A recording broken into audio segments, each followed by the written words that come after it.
আসসালামু আলাইকুম। আমরা কুমিল্লা বোর্ড 2024-এ দেখতে পাচ্ছি যে 3x + 4y = 12 হলে যদি এই সরলরেখাটা x অক্ষকে a বিন্দুতে এবং y অক্ষকে b বিন্দুতে ছেদ করে, অর্থাৎ এই সরলরেখাটা কেমন হবে আমি জানি না, কিন্তু আমি অন্ততপক্ষে এতটুকু প্রশ্ন পড়ে বুঝতে পারলাম যে x এবং y এটা দুইটা অক্ষেই কিন্তু ছেদ করবে। এটা কি এই দিকে হবে নাকি এই দিকে হবে সেটা কিন্তু আমরা একুরেট বুঝতে পারতেছি না। আমি বোঝানোর সুবিধার্থে আমি ধরো আমি এইভাবেই দিলাম। এভাবে দিলে এই যে এক্স অক্ষে সে ছেদ করলো, ধরো এটা হচ্ছে এ বিন্দু, আর এই যে ওয়াই অক্ষে সে ছেদ করলো এটা মনে করো বি বিন্দু। অর্থাৎ এই সরলরেখাটা এক্স এবং ওয়াই অক্ষে কিন্তু ছেদ করলো। এখন যদি এভাবে ছেদ করে তাহলে এ এবং বি বিন্দুর স্থানাঙ্ক কত সেটা আমাদেরকে বের করতে হবে। আচ্ছা, এখানে এই রেখাটা যদি এক্স অক্ষে ছেদ করে, অর্থাৎ এ পয়েন্টে ছেদ করে, তাহলে এখান দিয়ে দেখো তো এক্স বরাবর আমরা কিন্তু গুনতে পারতেছি 1 2 3, অথচ ওয়াই বরাবর কিন্তু কোনো আমরা গুনতে পারতেছি না, কারণ ওয়াই বরাবর কোনো মান নেই। অর্থাৎ এই যে পয়েন্টটা তোমরা দেখতেছো এ পয়েন্টে এক্স এর একটা মান থাকবে কিন্তু ওয়াই এর কোনো মান থাকবে না। আচ্ছা, আবার এই যে বি পয়েন্ট আমরা দেখতেছি, এখানে দেখো এক্স বরাবর কোনো মান কিন্তু নেই, শুধু ওয়াই বরাবর মান হয়েছে। তার মানে এখানে এক্স এর জায়গাতে থাকবে কত 0, আর ওয়াই এর জায়গাতে কোনো না কোনো একটা মান থাকবে। এবার এই যে ওয়াই এবং এই যে এক্স, এই দুইটা মান বের করলে কিন্তু আমাদের কাজ শেষ। তাহলে আমি যেহেতু দেখতেছি যে এই বি পয়েন্টে এক্স এর কোনো মান নেই, অর্থাৎ এক্স ইকুয়াল টু 0, তাহলে এই সমীকরণে আমি এক্স ইকুয়াল টু 0 বসিয়ে দিই। যদি এই সমীকরণে এক্স ইকুয়াল টু 0 বসে তাহলে এটা হয়ে গেল 0। 4y = 12, 4y = 12, বা উভয় পক্ষে যদি আমরা 4 দ্বারা ভাগ করি তাহলে y = কত হয়ে গেল দেখো তো 3 হয়ে গেল। এর মানে হচ্ছে আমার এইটা হচ্ছে 0 এবং 3, অর্থাৎ আমার যে বি পয়েন্ট বি হচ্ছে 0 3। ঠিক একইভাবে আমরা এই এ পয়েন্টের মান বের করি। দেখো এখানে এক্স এর মান থাকবে কিন্তু ওয়াই এর কোনো মান থাকবে না, তাহলে ওয়াই এর মান এখানে কত দেখতেছি আমরা 0। এই সমীকরণে y = 0 বসিয়ে দাও, তাহলে y = যখন 0 হবে তখন এই যে 4y হয়ে যাবে 0, শুধু 3x = 12 থাকবে। 3x থাকবে কত 12। এখন যদি এই দুইটাকে 3 দ্বারা ভাগ করো বা 3কে এই পাশে নিয়ে আসো তাহলে হবে x = কত 4। অর্থাৎ এই যে এ বিন্দুটা এখানে ছিল, এ বিন্দুর স্থানাঙ্ক এখান থেকে আমরা কি পেয়ে গেলাম, x এর মান কত 4 আর y এর মান হচ্ছে 0। এটাই হলো আমাদের আনসার। অর্থাৎ এ এবং এই যে বি বিন্দুর স্থানাঙ্ক হচ্ছে 4003। এটা কিন্তু নেগেটিভও আসতে পারতো, পজিটিভও আসতে পারতো। এই ধরনের যত প্রবলেম থাকবে, কোনো সমীকরণ দিয়ে তোমাকে বলবে এক্স বা ওয়াই অক্ষের যে ছেদকটা সেটা বের করার জন্য যদি কোনো কথা বলে তাহলে এগুলো কিন্তু এভাবেই করতে হবে। পরবর্তী যে প্রশ্ন আমাদের খ নাম্বারে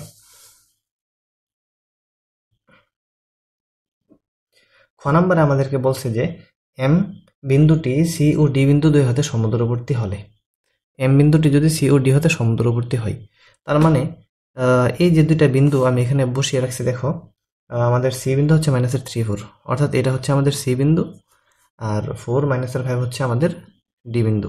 এখন এম একটা বিন্দু, এই বিন্দুটা কোথায় আমরা কিন্তু জানি না। আমরা জানি না এটা কোথায়, কিন্তু প্রশ্নে আমাদেরকে বলে দিছে যে এটা সমদূরবর্তী, সি ও ডি থেকে সমদূরবর্তী।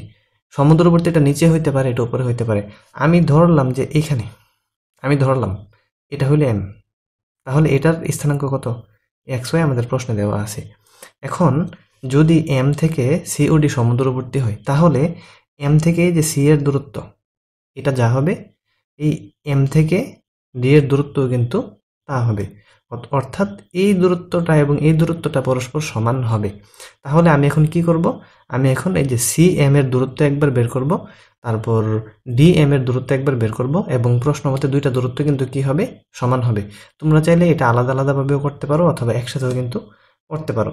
যদি একসাথে আমরা করি তাহলে এটা কিভাবে হয় দেখো, আমি যদি এম আর সি বিন্দুর স্থানাঙ্ক বের করি, অর্থাৎ এখানে তোমরা কি লিখবে যে এম সি এর দূরত্ব, এম সি অথবা সি এম এর দূরত্ব, দূরত্বের সূত্র কি √(x2 - x1) plus y2 - y1 এই ক্ষেত্রে আমাদের x1 এবং y1 কত, আমি যদি এই যে সি হচ্ছে -3 আর -4, এখানে আমি লিখলাম ধরো -3 আর হচ্ছে আমার -4 একটা লিখলাম, আর এটা হচ্ছে কত xy সি এবং এম এর দুইটার স্থানাঙ্ক আমি লিখলাম। এখন আমি যদি এটাকে ধরি, এটাকে আমি যদি ধরি x1 y1 আর এটাকে যদি ধরি x2 y2, তাহলে এখানে আমার মানগুলোকে বসিয়ে দাও। তোমার ইচ্ছা হলে তুমি এটাকে 1 1 এটাকে 2 2 কিন্তু ধরতে পারো, কোনো প্রবলেম নেই। আচ্ছা, এই অনুপাতে যদি আমরা মানটাকে বসাই তাহলে কি হয়? তাহলে আমাদের হবে x2 হচ্ছে কত এখানে -3 মাইনাস x1 মানে x whole square plus y2 মানে হচ্ছে এই যে -4 আর y1 হচ্ছে y হোল স্কয়ার, উপরে থাকবে একটা রুট ইকুয়াল টু, এটা ক্যালকুলেশন করলেও পারো অথবা না করলেও পারো। আচ্ছা, আমি এখানে একটু কাজ করে ফেলি। আমি যদি এই দুইটা থেকে মাইনাস কমন নেই তাহলে মাইনাস স্কোয়ার হয়ে যাবে প্লাস, এই দুইটা থেকেও যদি আমি মাইনাস কমন নেই তাহলে মাইনাস স্কোয়ার হয়ে যাবে কি প্লাস। অর্থাৎ এটাকে আমি লিখতে পারি x plus 3 square plus y plus 4 whole square, এইভাবেও কিন্তু লিখতে পারি, অথবা চাইলে তোমরা এতটুকু রাখতে পারো। ঠিক একইভাবে আমি এম সি অর্থাৎ এটা বের করলাম, এখন আমি বের করবো এম ডি। তাহলে লিখো এম ডি এর দূরত্ব, সবগুলা মান বসানোর পরে যে 4 5 এবং এক্স ওয়াই, তাহলে এটা হবে 4 মাইনাস এক্স, এটা হবে মাইনাসের 5 মাইনাসের ওয়াই অথবা ওয়াই প্লাস 5, তাহলে এটা হবে x minus 4 y plus 5, x minus 4 y plus 5 whole square. দেখো তো এতটুকু পর্যন্ত কোনো প্রবলেম আছে কিনা? এই যে x2 মাইনাস x1 এবং y2 minus y1 whole square, আমি এভাবে এটা বসাইলাম। এবার আমাদের যেহেতু এম সি এবং ডি থেকে সমান দূরত্ব অবস্থান করে, অর্থাৎ এম সি এবং এম ডি এর দূরত্ব সমান, তাহলে আমরা প্রশ্ন মতে কি লিখতে পারি? আমরা প্রশ্ন মতে অথবা শর্ত মতে লিখতে পারি যে এম সি আর এম ডি এর দূরত্ব সমান। এখন এম সি এর মানটাকে এখানে বসিয়ে দাও, এটা হচ্ছে এম সি এর মান। এম সি এর মান হচ্ছে এক্স প্লাস 3 আর হচ্ছে ওয়াই প্লাস 4 স্কোয়ার, উপরে হচ্ছে রুট। এমডি এর মান হচ্ছে এই যে এটা হবে এক্স মাইনাস 4 আর হচ্ছে কি ওয়াই প্লাসের 5 হোল স্কোয়ার বসালাম। এখন এটাকে আমাদের ক্যালকুলেশন করতে হবে, যেহেতু উভয় পক্ষে আমরা রুট দেখতেছি, তাহলে হোল স্কোয়ার করে দাও। হোল স্কোয়ার করলে রুট স্কোয়ার কাটা গেলে এটা হচ্ছে বর্গের সূত্র, a square plus 2ab plus b square, লিখে ফেলো এ স্কোয়ার প্লাস 2ab 3 দোকানে 6x প্লাস বি স্কোয়ার মানে 9, এটাও সূত্র লিখো এ স্কোয়ার প্লাস 2ab অর্থাৎ 8y প্লাস বি স্কোয়ার মানে 16, এটা a minus b whole square, এটা হবে a স্কোয়ার মাইনাস 2ab অর্থাৎ 8x প্লাসের 4 স্কোয়ার মানে 16, এটা হবে a square plus 2ab plus b square, y square প্লাসের 5 দোকানে 10 ওয়াই প্লাসের 25। সবগুলাকে সামনে নিয়ে আসো। যদি সবগুলোকে আমরা সামনে নিয়ে আসি, একটু কাজ করতে করতে নিয়ে আসি, এই যে এক্স স্কোয়ার কাটা যাবে যদি আমি সামনে আনি, এই যে ওয়াই স্কোয়ার কাটা যাবে যদি আমি সামনে আনি, তাহলে আমার এখানে থাকতেছে 6x আর এখানে 8x আসলে হবে প্লাস, তাহলে 6 আর 8 হবে 14x, এটা লিখলাম। এরপর আমি দেখতেছি যে এখানে আমার 8y, এখানে হচ্ছে 8y, এখানে হচ্ছে 10y, সামনে আসলে হবে মাইনাসের 2y। তারপর সংখ্যাগুলো আমরা একসাথে রাখলেও পারি বা আলাদা রাখলেও পারি। এখানে দেখো 16 আর 9 কিন্তু 25, আর এখানে আছে 25, তাহলে এই 25-এর সাথে 16 আর 9 হবে কাটা, তাহলে এই দিক দিয়ে শুধু কত থাকতেছে 16 থাকতেছে। এখন উভয় পক্ষে 2 দ্বারা যদি আমরা ভাগ করি তাহলে 7x মাইনাসের ওয়াই ইকুয়াল টু 8। দেখো এখানে কিন্তু আর কোনো কাজ করার মতো নেই। এখন আমাদের প্রশ্নে বলছিল যে যদি এরকম হয় তাহলে Y equal to 7x minus 8, অর্থাৎ এখানে এটাকে একটু পক্ষান্তর করতে হবে। যদি ওয়াইকে এক পাশে রাখি, ওয়াই ডান পাশে গেলে শুধু ওয়াই থাকবে আর 7x মাইনাস হয়ে যাবে 8, 7x মাইনাস 8। এটাই কিন্তু আমাদের খ নাম্বারের আনসার, একদম সিম্পল। এই ধরনের অঙ্ক কিন্তু প্রচুর পরিমাণে পরীক্ষায় আসে। এই অঙ্কটা ছোটোখাটো একটা অঙ্কের মধ্যে খুবই ইম্পর্টেন্ট একটা অংশ। এখন আমাদের পরবর্তী যে প্রশ্ন,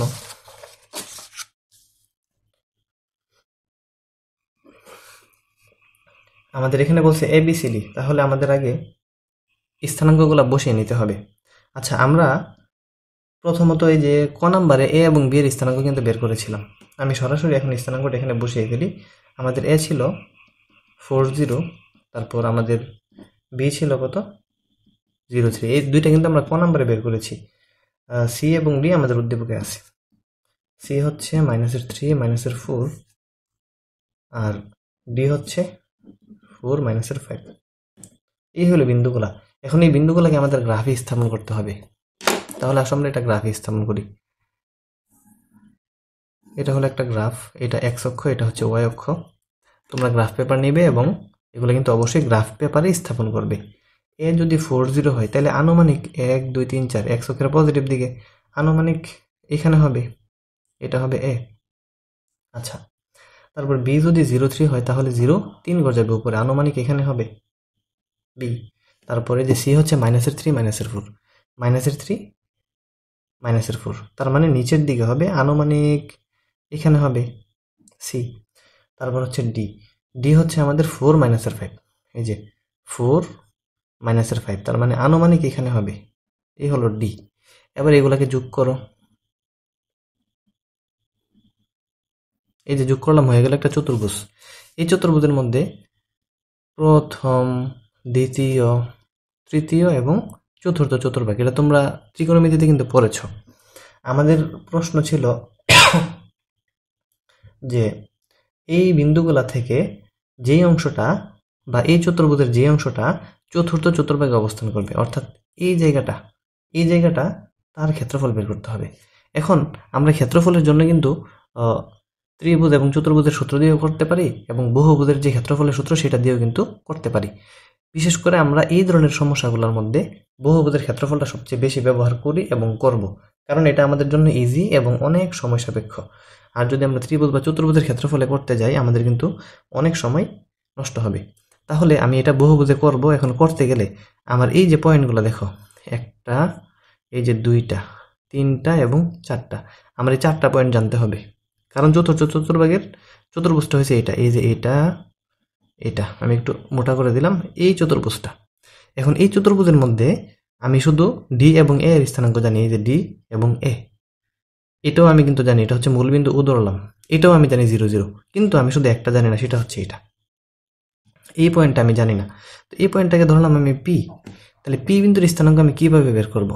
এই যে একটা রেখা দেখতেছো সিডি, এই সিডি রেখাটা পি বিন্দুতে ছেদ করেছে, তাহলে আমাকে সবার আগে এই সিডি রেখাটাকে বের করতে হবে। তাহলে আসো আমরা সিডি রেখাটাকে বের করি। এখন সিডি রেখা বের করার জন্য সি এবং ডি এর স্থানাঙ্কটা লাগবে। তাহলে সি এবং ডি এর স্থানাঙ্ক যদি লাগে তাহলে সিডি রেখার যে সূত্রটা বা সিডি রেখার যে সমীকরণ, সিডি রেখার সমীকরণের সূত্র হলো ঢাল equal to y by x minus minus. এখানে তোমরা চাইলে y1 x1 অথবা y2 x2 দিতে পারো, আমি 1 1 দিলাম। যেখানে সি এর বিন্দুগুলোকে আমরা ধরবো x1 y1, ডি এরটাকে ধরবো x2 y2। আবার ঢালের সূত্র কি? ঢালের সূত্র হইতেছে y2 minus y1 x2 minus x1, আর ডান পাশে তো এটা ছিলই y minus y1 by x minus x1, দেখো লিখলাম। এবার আমরা এই যে x1 y1 x2 y2 আমরা মানগুলোকে বসাই। y2 হচ্ছে কত? মাইনাসের 5, y1 হচ্ছে মাইনাসের 4, তার মানে প্লাসের 4 হয়ে যাবে। x2 হচ্ছে 4 মাইনাস x1 হচ্ছে মাইনাসের 3, মানে প্লাসের 3। y মাইনাস এই যে y1 হচ্ছে 4, তার মানে প্লাসের 4 হয়ে যাবে, x এটা প্লাসের 3 হয়ে যাবে। এটা হলো। এখন এটাকে যদি আমরা ক্যালকুলেশন করি কি আসে, এখানে হবে 7, এখানে হবে মাইনাসের 1 equal to y plus 4 x plus 3। এতটুকু পর্যন্ত দেখো তো একদম সিম্পলভাবে আমরা করে ফেললাম। এখন এটাকে যদি আরেকটু ক্যালকুলেশন আমরা করি বা এটাকে যদি আর গুণন করি, তাহলে 7 দ্বারা গুণ করতে হবে এখানে, তাহলে হবে 7y 428 ইকুয়াল টু মাইনাসের এক্স মাইনাসের 3। এটা হইল। বা আমি যদি সংখ্যাগুলোকে এক পাশে পক্ষান্তর করি তাহলে আমার এক্স যদি সামনে আসে এক্স প্লাস 7y হবে, আর এটা হয়ে যাবে ওইদিকে, তাহলে 3 মাইনাসের 28 মাইনাসের 31। ভালো করে খেয়াল করো, এটা হচ্ছে এই যে আমাদের সিডি রেখার সমীকরণ। আমরা সিডি রেখার সমীকরণ পেয়ে গেলাম, অর্থাৎ আমরা এই রেখার সমীকরণ কিন্তু পেয়ে গেলাম। এখন আমরা দেখতেছি এই রেখাটা ওয়াই অক্ষে ছেদ করে। যদি কোনো রেখা ওয়াই অক্ষে ছেদ করে তাহলে তার এক্স স্থানাঙ্ক কিন্তু 0, অর্থাৎ এই রেখাটার এক্স স্থানাঙ্ক কত হবে? 0 হবে। যদি এই রেখাটার এক্স স্থানাঙ্ক 0 হয় তাহলে ওয়াই এর মান কি হয় সেটা আমরা বের করি। এক্স যদি 0 হয় তাহলে হবে 7y equal to 31, 7y equal to মাইনাসের 31 বা y ইকুয়াল টু মাইনাসের 31/7। এতটুকু পর্যন্ত দেখো তো একদম ক্লিয়ারভাবে বুঝতে পারছো কিনা? যদি বুঝো তাহলে এই যে এক্স এবং ওয়াই, অতএব আমরা এই যে পি বিন্দু নিয়েছিলাম, তাহলে আমি কি লিখতে পারি, এই যে পি বিন্দুর স্থানাঙ্কটা আমি লিখতে পারি, প্রথমে আমরা লিখবো এক্স, এক্স মানে হচ্ছে 0, এই যে এক্স মানে হচ্ছে 0, আর এই যে ওয়াই মানে হচ্ছে মাইনাসের 31/7, মাইনাসের 31/7 লিখলাম। এবার আমরা যে ক্ষেত্রফল বের করতে বলছিল সেই ক্ষেত্রফলের জন্য 1টা 2টা 3টা 4টা বিন্দু দরকার ছিল। 4টা বিন্দুর মান আমাদের হাতে চলে আসছে, এগুলা দিয়ে আমি বহুপদের ক্ষেত্রফল নিব। বহুপদের ক্ষেত্রফলটা যে আমি নিব, আমি এখানে একটু পয়েন্টটা করি। দেখো, এটা হচ্ছে মূল বিন্দু মানে 0, এটা হচ্ছে আমাদের এ বিন্দু, এটা হচ্ছে আমাদের পি বিন্দু, এটা হচ্ছে আমাদের ডি বিন্দু। বহুপদের ক্ষেত্রফলের জন্য আমরা এইভাবে ঘড়ির কাঁটার বিপরীত দিকে নিব। ঘড়ির কাঁটার বিপরীত দিকে নিয়ে কিন্তু বহুভুজের কাজটা আমাদেরকে করতে হবে। তাহলে আমি এ থেকে শুরু করি। দেখো ক্ষেত্রফল কি, ক্ষেত্রফলের সূত্র হইতেছে যে হাফ, হাফ ইন্টু তোমরা এখানে লিখবে, সুতরাং A B C D sorry ওপি এডি বহুভুজের ক্ষেত্রফল বা চতুর্ভুজের ক্ষেত্রফল ইকুয়াল টু হাফ ইন্টু, প্রথমে আমি লিখবো এ। এখন এর স্থানাঙ্ক কত ছিল, এই যে দেখো এ হচ্ছে 40, তাহলে এখানে লিখো 40।